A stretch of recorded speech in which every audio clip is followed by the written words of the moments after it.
W.E.B. Du Bois is the most important African-American intellectual and civil rights activist in American history. The cost of liberty is less than the price of repression.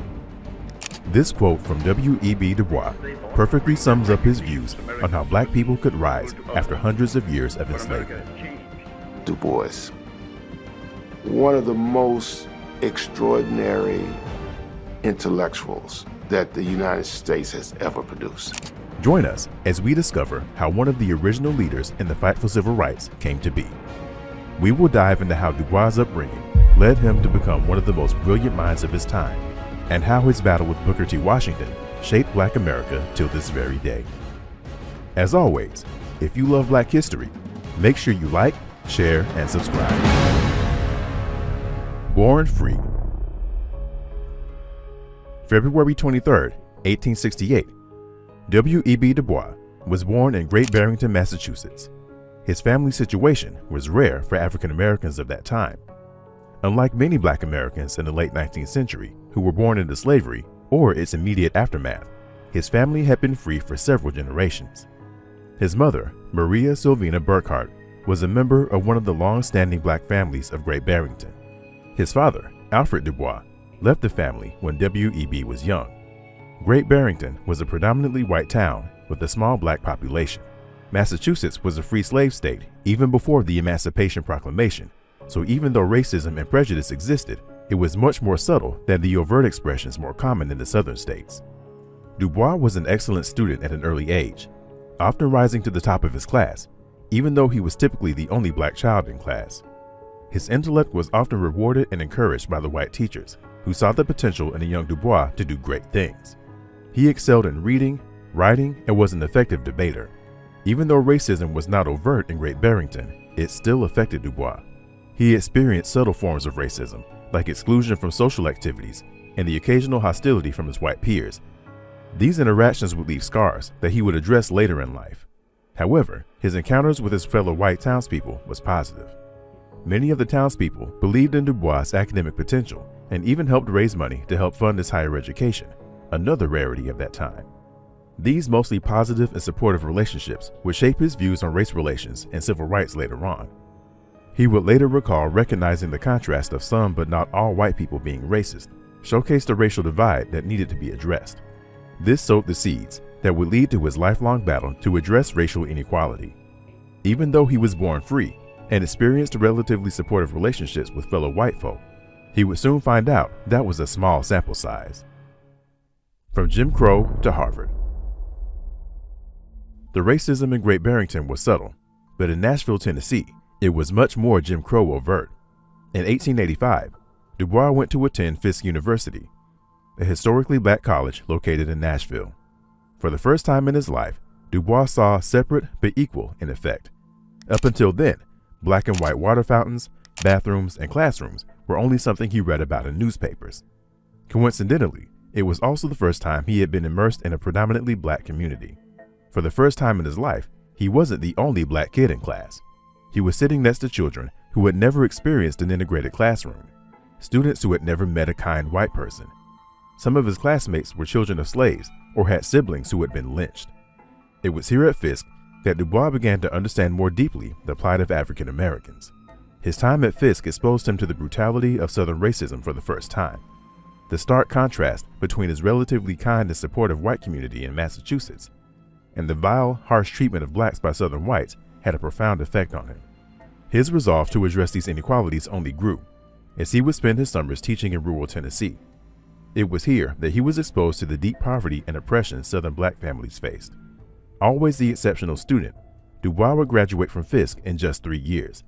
His brilliance would lead him to attend one of the most prestigious universities in the world, Harvard. Despite his exceptionalism, he was required to complete 2 years of preparatory coursework, as Harvard did not accept all his credits from Fisk. He steamrolled that challenge and received his undergraduate degree from Harvard, graduating cum laude. Du Bois would continue on and receive his master's from Harvard in 1891. It was during this time he began to develop sociological perspectives, which were inspired by his intellectual curiosity. This natural curiosity led to him receiving a fellowship to study at the University of Berlin in Germany, which was a major center of intellectual thought at the time. DuBois' time in Europe was very transformative. Here, he experienced a degree of racial acceptance that was unseen in America. DuBois returned from his studies in Germany reinvigorated. Once back in America, he began to serve as a professor at Wilberforce University, while also working on his groundbreaking dissertation. The Suppression of the African Slave Trade to the United States of America, 1638 to 1870, was DuBois' pioneering work in the field of American history and made W.E.B. DuBois the first African American to earn a Ph.D. from Harvard in 1895. These accomplishments, graduating from Fisk but experiencing Jim Crow, graduating from Harvard, expanding his outlook on race by studying in Germany, being a professor at another HBCU at Wilberforce, then gaining his Ph.D. from Harvard, created a double consciousness. An idea that Black Americans live with a dual identity, one as an American and the other as a Black person, constantly aware of how they are perceived by the dominant white society. He believed it was integral that white people could and should make space for the Black experience. This concept would be central to his seminal work and the base on which he defended so fiercely in the coming years. Do you love this type of content? Consider clicking that join button and becoming an exclusive member. Your support can go a long way in helping us continue to empower future generations through education. DuBois versus Washington. As masses of enslaved African Americans were freed in 1865, many wondered what was next. Most enslaved individuals had never known freedom and didn't know how to navigate the country as free people. As the 19th century was coming to a close, now the children of former slaves were faced with how to best go forward. A few prominent voices stepped up to offer guidance. One of those voices was W.E.B. DuBois, with his idea that Black people needed to focus on gaining political rights and access to higher education. The other was Booker T. Washington, who believed that Black people needed to focus on economic self-sufficiency and vocational skills. DuBois believed in civil rights now. Washington believed in delaying civil rights and believed Black people should only focus on Black people. Booker T. Washington, unlike DuBois, was born into slavery. He and his family were emancipated after the Civil War. Washington did not grow up in an integrated community or experience the generosity or support of his white neighbors. Booker T. Washington was not praised in school because Washington was not allowed to attend any formal school until he was in his mid-teens. Booker T. Washington had to sneak to educate himself after working long days in a coal mine as a child. Washington had to be the janitor of the school to earn admission into college. Even when he became principal of Tuskegee University, he had to literally help build the facilities.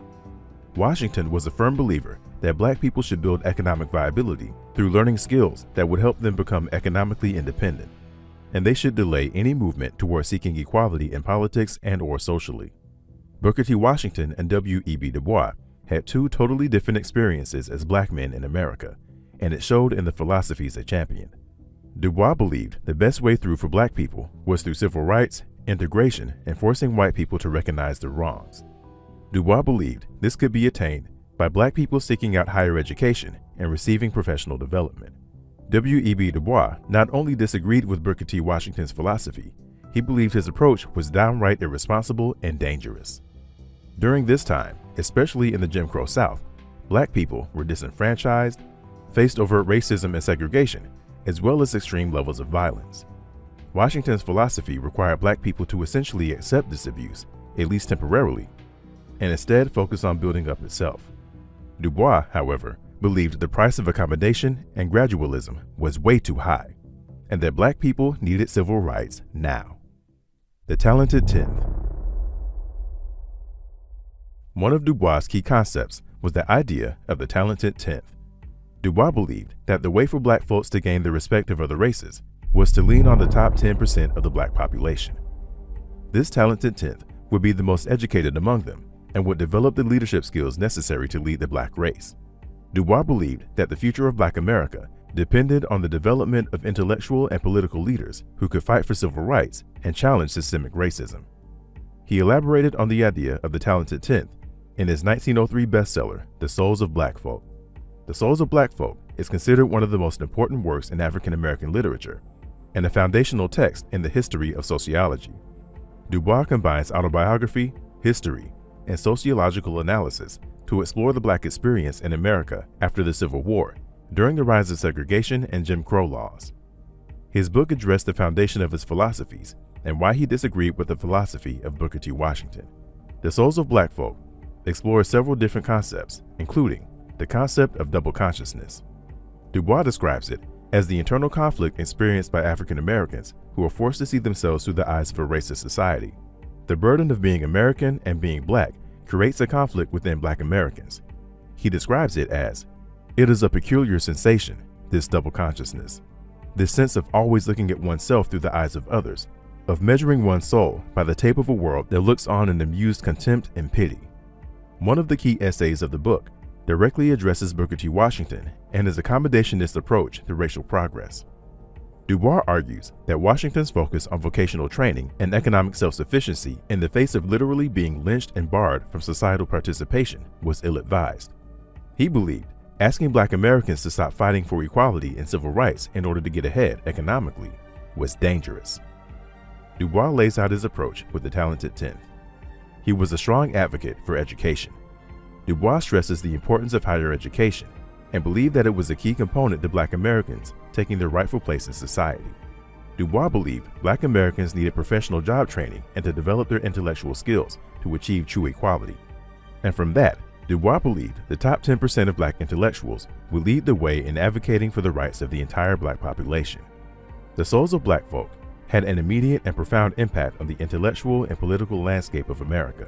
It challenged the dominant narrative of accommodation and gradualism proposed by Washington and inspired generations of Black intellectuals, activists, and leaders. The book also had a significant influence on the development of Pan-Africanism and the Civil Rights era that would come 60 years after the book's publishing. Legacy. The opposing philosophies of Washington and DuBois would continue. Their rivalry would go on to become a huge part of DuBois' legacy. Large sects of Black Americans became disenchanted with Washington's idea of just accepting disenfranchisement and segregation. This led to DuBois becoming more politically active and people championing his feelings of equality now. This led to DuBois founding the Niagara Movement in 1905. The Niagara Movement directly called for full civil rights, political representation, and an end to racial discrimination. The Niagara Movement directly led to the founding of the National Association for Advancement of Colored People, aka the NAACP, in 1909. The NAACP became a major force in the fight for civil rights, advocating for legal challenges to segregation and disenfranchisement, and DuBois served as the original chairman. DuBois continued to evolve in his beliefs. He continued to grow frustrated with America's racial policies, which led him to becoming more radical in his thinking. He eventually shifted toward socialism and became more critical of capitalism, which he believed perpetuated racial and economic inequality. In 1961, DuBois renounced his U.S. citizenship. He would go on to spend his final years in Ghana. He passed away on August 27, 1963. DuBois passed just a day before the historic March on Washington, a march and a movement he undoubtedly influenced. The Niagara Movement was one of the first organizations, one of the first movements that was explicitly centered around an unequivocal demand for African-American civil rights and full inclusion into the American body politic. The problem with the 20th century is the problem of the color line. W.E.B. Du Bois. Why did W.E.B. Du Bois think it was imperative to get equal rights now? In his seminal work, The Souls of Black Folk, he laid out why gaining equal rights was necessary for Black Americans, the psychology behind this belief, and why any other idea that didn't include political and civil rights for Black Americans immediately was downright dangerous. Let's explore and break down why this book and Du Bois' philosophy continues to encourage debates and fuel movements more than 100 years after it was published. If you like Black history, make sure you subscribe, like, and share. The year was 1895. As the century was coming to a close, Black America was struggling to find an identity as they slowly began to build after centuries of being deprived by way of chattel slavery. There were pockets of Black progression, small communities living throughout the country, but the threat of white retribution was always looming. The promises and progress of the Reconstruction era had been dismantled and replaced by the Jim Crow era. But one man still believed and wanted to encourage Black people to continue to fight, demand for their rights, and integrate into the society that seemed very resistant to the idea. W.E.B. DuBois believed Black Americans were owed civil rights, political rights, and the right to move freely throughout the country, and he believed it was beholden on the white people to relinquish their racist grips. He laid out his thoughts in 1903 when The Souls of Black Folk was published. Let's explore some of those key concepts. Articulation of the Black American experience. A major point that DuBois focused on was the uniqueness of the Black experience in America. He articulated the pain and aspirations of African Americans during the time of systemic racism and oppression. W.E.B. DuBois came from a very unique experience for Black Americans during his time. He was not born into slavery. As a matter of fact, neither were his parents or grandparents. DuBois came from a Black family that had been free for several generations. He was also raised in Massachusetts, a free state, where he never experienced overt racism or segregation. DuBois' only interactions with white people were mostly positive and supportive. Even still, he was often the only Black child in his classes. DuBois didn't experience violent outward racism until he went to college at Fisk University in Nashville, Tennessee. It was there for the first time that he experienced being in an all-Black classroom. It wasn't until college that he saw the segregation of Blacks and whites and the degradation and impoverished conditions that Black Americans lived in the South. His experience at Fisk was transformational. DuBois didn't grow up experiencing the harsh realities that so many Southern Black Americans experienced. Seeing the harmful remnants of slavery and the current laws of Jim Crow made him realize change was needed immediately. DuBois believed that there needed to be a recognition of these harmful conditions by those he believed caused them. He believed legislation and policies would need to be enacted to ensure the safety and well-being of Black Americans. He also believed that there were good and righteous white Americans and that they needed to make space for Black Americans. DuBois went to college because of the support of his white neighbors. He had spent time studying in Germany and came away with the realization that peace among races was possible. DuBois went on to become the first Black American to earn a PhD from Harvard. These opportunities were available to Black Americans. He just believed that the gatekeepers needed to stop blocking the path. The double consciousness. DuBois continued his theme of the complexities of navigating America as a Black American when he introduced the idea of double consciousness. He wrote of the internal conflict experienced by African Americans who have to navigate their identity as both Black and American in a society that devalues them. It is a peculiar sensation, this double consciousness, this sense of always looking at oneself through the eyes of others, by measuring one's soul by the tape of a world that looks on in amused contempt and pity. DuBois experienced this peculiar sensation. He himself was an excellent scholar, the first to get a PhD from Harvard, but was still not allowed at certain lunch counters because of his skin color. This concept can speak to Muhammad Ali famously winning a gold medal in 1960 in Rome, but was still discriminated against when he came back home to America, or the countless Blacks who fought in America's wars only to be denied equal rights. The constant battle of being a proud American, but also treated unfairly by the same country, all because of their skin color. The double consciousness reflects the conflict of being Black and American in a society that marginalizes Black identity, causing a constant tension between personal identity and societal perception. The veil. The Negro is a sort of seventh son, born with a veil and gifted with second sight in this American world, a world which yields him no true self-consciousness, but only lets him see himself through the revelation of the other world. DuBois' experiences led him to believe that Black Americans were viewed through a barrier that obscured their true potential. That veil was constructed by centuries of slavery, racism, and oppression that led to Black Americans constantly being viewed as incapable and unworthy by their American counterparts. The veil symbolized a misunderstanding between Black and white Americans.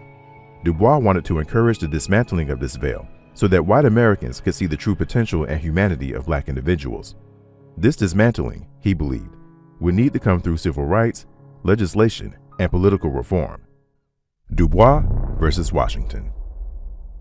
In 1895, as DuBois was finishing up his studies at Harvard, a lightning rod of an opposing philosophy struck the Black American community. It was a speech delivered by Booker T. Washington that we now refer to as the Atlanta Compromise. It was during this speech Washington advocated to maintain segregation in exchange for Black solidarity. Washington believed Black Americans should not seek out integration or civil rights, at least not right now.